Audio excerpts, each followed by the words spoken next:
Thinking about moving to southern Massachusetts or just curious what it's like to live here? Well, before you make any big decisions, make sure you stay tuned to this video because we're gonna go over 10 things you should know about living in southern Massachusetts. Some are everyday basics, some might surprise you, but overall they're gonna give you a better idea of everyday life here in southern MA. And make sure you stay tuned to the end because we're gonna do one additional cultural one that really defines what it means to live in this area. So let's go. Number one is location. In southern Massachusetts, you're sandwiched in a pretty good spot. You're about 35 to 40 minutes south of Boston. You're about 35 to 40 minutes to the west of Cape Cod. And you're about 35 to 40 minutes to the east of Rhode Island. But you're super close to a ton of beaches, dozens if not hundreds. Some of them are ranked in the top beaches in the country. And you have access to almost all of them. You're almost right in the middle of all of them right here in southern Massachusetts.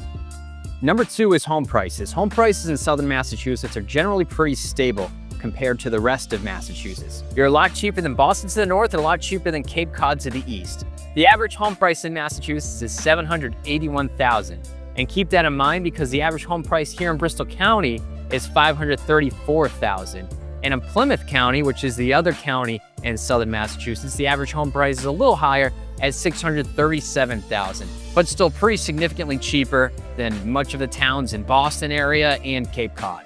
And I'm a local realtor in the area, and we see a lot of people who cacked out from Boston and the Cape and moved down here, downsizing or just looking for more room at a cheaper price here in southern Massachusetts. Number three is it's growing. It's growing pretty fast in terms of population.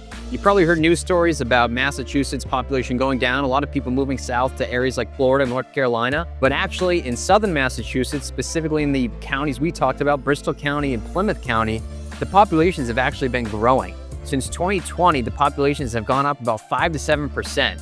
And the rest of Massachusetts, the population has been pretty flat or it's actually decreased in a lot of the other areas of Massachusetts. So it's a growing area where we think we're going to see a lot of investments and development in years to come. And number four is going to be taxes and utilities. Especially if you're thinking of moving here, you're going to want to know all about the cost of living. Taxes can vary pretty significantly, and we're talking about property taxes from town to town here in southern Massachusetts. The rates vary pretty dramatically, so you're going to want to look into what that's going to cost you or add to your monthly payment when you get into your property. And utilities can vary pretty big time here in southern Massachusetts as well. But there's also a lot of towns that have their own municipal utility departments. Towns like Taunton, Middleborough, Mansfield, and North Attleboro have their own municipal electric departments, right? And their electric rates are dramatically lower and cheaper than National Grid and Eversource, right? So you're gonna wanna know what that's gonna cost you. And a town like Middleborough also has their own municipal gas as well, right? So your gas is gonna be dramatically cheaper than Eversource and National Grid. And each of these municipal departments also services some of the towns around them as well. So when you're looking in this area, you're gonna wanna know who your utility providers are. It should be one of your first questions because it will impact your monthly costs when you get into a property. Number five is the MBTA expansion. The T is expanding pretty dramatically into southern Massachusetts. Massachusetts, or the MBTA, has set up a phase one that connects many of the towns down here, primarily Taunton, Bedford, and Fall River. But they also have a phase two, which is gonna connect many more towns down here as well, including Rainham, Easton, Freetown, and adding second stations in Taunton and Fall River. So there's gonna be a lot more commuter access to Boston. And usually when we see the T come into certain areas, it's a sign that a lot of development is ahead as well. If you guys are enjoying this content, make sure you hit the subscribe button below. We're putting out content like this every week on the local market and things going on here in southern Massachusetts. And number six, there's been a ton of investment into local public schools and public safety buildings as of late. Just right now, halfway through 2025, we have well over 20 new schools and public safety buildings being built right here in southern Massachusetts. There's a huge investment in our public schools and specifically our trade schools. You got a brand new school, Bristol, Plymouth, and Taunton, which is going to be $300 million. You've got Diamond and Fall River, which is going to be almost the same size. You've got Tri-County in the Attleboro, Franklin area, which is being built now as well.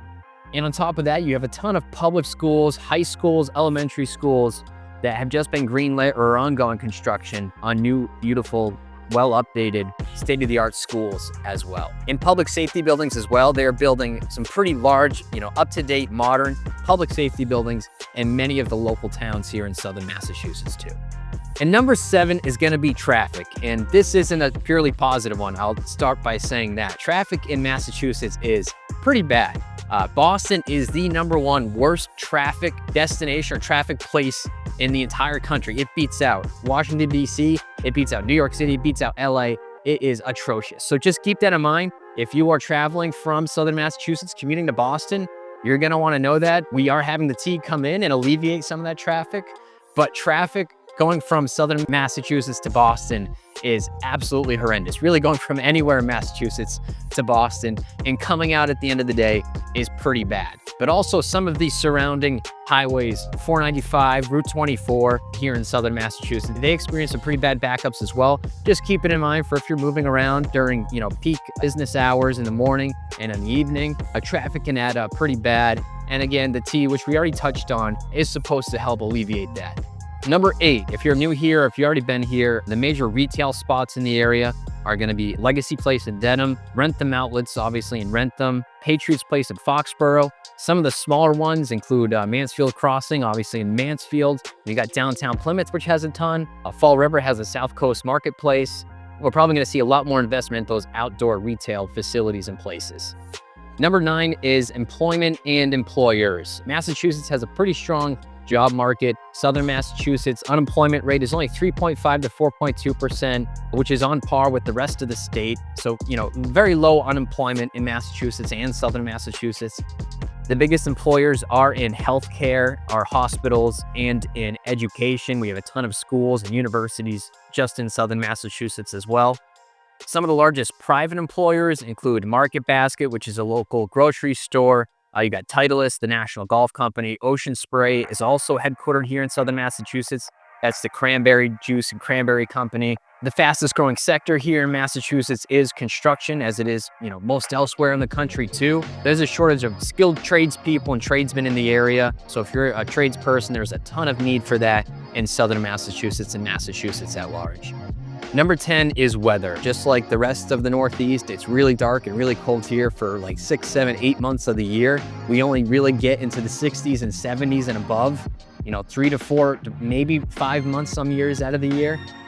Our winters are usually milder than the rest of the state in terms of snowfall. Because of our coastal proximity, we don't get a ton of snow, and definitely not as much as we used to in years past as well. And just touching on again, in my opinion, it's one of the best summer destinations in the country. Again, you're close to Newport Beach, Rhode Island. You're close to the Cape, Nantucket, Martha's Vineyard too, which are all kind of summer destinations. And the South Shore of Massachusetts has some pretty nice beaches as well. And the bonus one, again, if you're living in Massachusetts and Southern Massachusetts, a big cultural impact is Boston sports. We don't have college sports, so the 4 major sports teams, Patriots, Celtics, Bruins, Red Sox, are enormous here. People are diehard super fans. You don't have to be a Boston sports fan to live here, but you are going to get smack talked to by your neighbors, at the grocery store, by your friends, colleagues, work colleagues, if you do root for another team. It is ride or die here, for sure. And it's a big part of what people talk about on a daily basis. We have the #1 local sports talk show in the entire country, which is the Sports Hub, and then we have WEEI. People literally will drive around listening to sports talk radio and calling into it, screaming their heads off all day. All right, guys, that's a wrap on 10 things you should know about living in Southern Massachusetts. I hope this gave you a better idea of what day-to-day life is like here in Southern Massachusetts. If you found it helpful, be sure to leave a like, comment, or subscribe. Let me know your thoughts below on the 10 things I went over, and if I missed anything, let me know what you think. And as always, we're putting out local content, home tours, and stuff like this every week. So make sure you hit the subscribe button. And if you are looking to relocate or sell or buy in the area, my team and I would be happy to help you in the real estate buying or selling process. Feel free to reach out to us in the contact details below. Thank you again, and I will see you guys on the next one.